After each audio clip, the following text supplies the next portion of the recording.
I came home from deployment in August 2023 to a nightmare no soldier should face. My family had been evicted from our home in Willow Creek, a quiet suburb in Colorado Springs. The Pine Grove Homeowners Association claimed our yard made the neighborhood look unkempt. They didn't know the real mess was about to start when I walked through their door with the full force of the U.S. Army behind me. It began when my key didn't fit the lock. The silence was wrong, not the kind that welcomes you, but the kind that watches. The front door bore a red sticker, property reclaimed. Pine Grove HOA. Unauthorized entry prohibited. I stood there, still in my dusty fatigues, staring at the word unauthorized on my own house. The porch was scrubbed bare, the flagpole gone, the flower beds my wife, Sarah, loved now covered in mulch. Inside, the garage was a hollow shell. My dad's old wrench set, gone. Sarah's gardening tools, vanished. Only a broken chair remained, abandoned in the corner like a forgotten memory. Upstairs, my daughter Emily's room was stripped. No posters, no bed, just faint outlines where her glow-in-the-dark stars once shone. I found her tiny model rocket, missed by whoever gutted the place.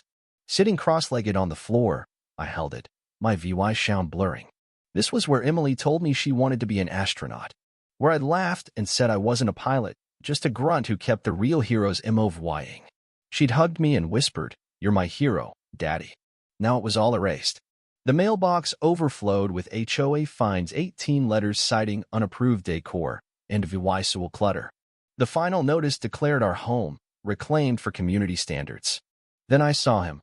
Cargo shorts, fake badge, driving a golf cart with a blinking light like a toy cop. "You live here?" he asked. "No," I said, voice flat. "I built it." He stammered about HOA jurisdiction, but I stepped closer. I held my son's hand on this sidewalk when he learned to walk.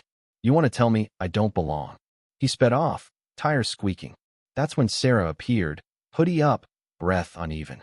"James," she said, my name landing like a punch. She hadn't called during deployment, just left voicemails saying everything was fine. Now she stood in an empty garage, explaining how the HOA gave them 72 hours to leave, fining them due law $12,000 for aesthetic disruption. They'd even threatened to call Child Protective Services, claiming our kids, Emily and Noah, were unsafe because I was AWOL. Sarah tried showing them my deployment orders, but the HOA president, Linda Carter, dismissed them, calling us a risk to the community. The next day, I found Emily's drawings stick figures labeled home in crayon torn in half in the HOA's trash. My fingers curled so tight the paper ripped again.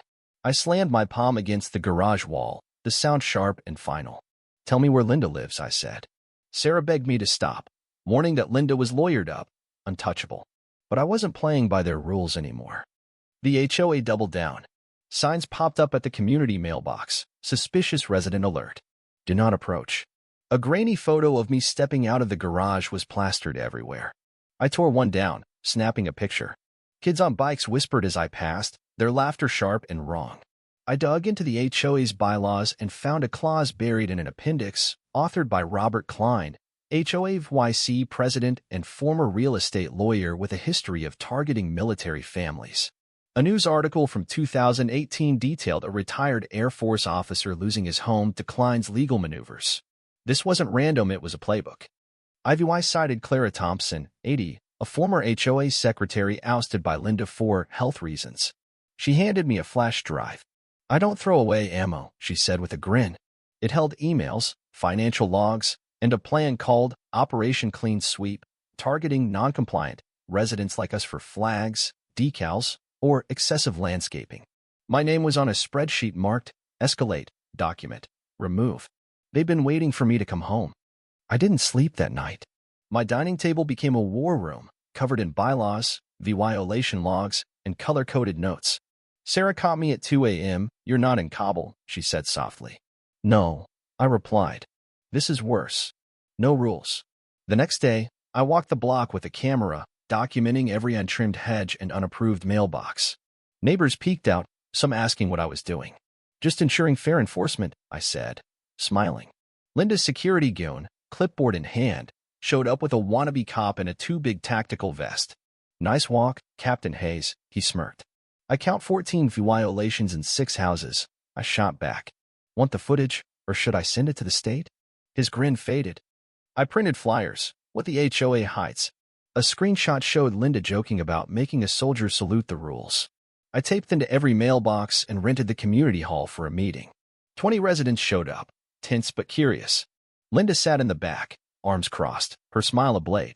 I played a recording of her saying, "Let him rage. We'll bury him by Thanksgiving." The room erupted. A retiree, Mr. Larson, stood. "My daughter's in the Navy. You think this is a game?" Linda didn't answer. Clara rose, slow and steady. "I served on this board for 12 years. This is corruption." The crowd turned. Linda retaliated with a motion for my emergency removal, claiming I was a threat. Then they crossed a line. Noah didn't come home from school on time. My porch camera caught 2 HOA contractors stopping him, asking about my plans. Noah froze as one grabbed his arm. Sarah screamed from the porch. I sprinted out, yelling, "Back off my son." They claimed they were doing a wellness check because Noah was acting suspicious. I got in their face. "Touch him again, and you'll need a lawyer for your grandkids." That night, I punched the garage wall so hard it cracked. Sarah iced my hand, silent. I called an old friend, Major Ethan Brooks, a JAG officer who once talked down a cartel leader with nothing but a notepad. Ethan arrived like he'd been waiting for my call, dress blues gleaming. "Permission to raise hell, Captain?" he asked. I nodded. We stormed the HOA office, a sad suite next to a failing vape shop. Klein was there, typing like he ran the Pentagon. Ethan dropped his credentials on the desk. "You're in violation of 3 federal laws protecting military families." Klein froze. Linda arrived, clipboard in hand, but Ethan cut her off. "Fewer people to embarrass you in front of." He listed their crimes. Evicting a deployed soldier's family, harassing a minor, ignoring the SARE VYC members' CIVYL Relief Act. He slid a folder across the table. Me deployment orders, violation logs, emails. No more fines. Reinstate the family. Public apology. Linda resigns. Now, the board crumbled. Linda refused, but Klein, sweating, sided with not being sued. She stormed out, vowing revenge. Her final move was VYCIS.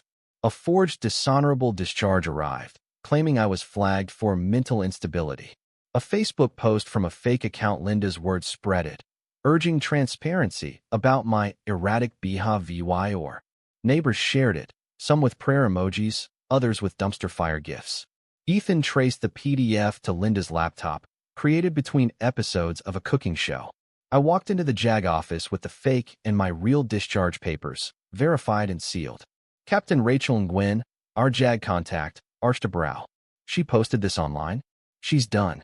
We filed federal charges: forgery, defamation, cyber harassment. An injunction froze Linda's assets overnight. The HOA's email server was seized. At the next community meeting, I held up both discharge papers. "This fake one was shared to ruin me. This real one is the truth." Rachel walked in with a court order. 3 federal crimes, Ms. Carter. 2 carry mandatory sentences.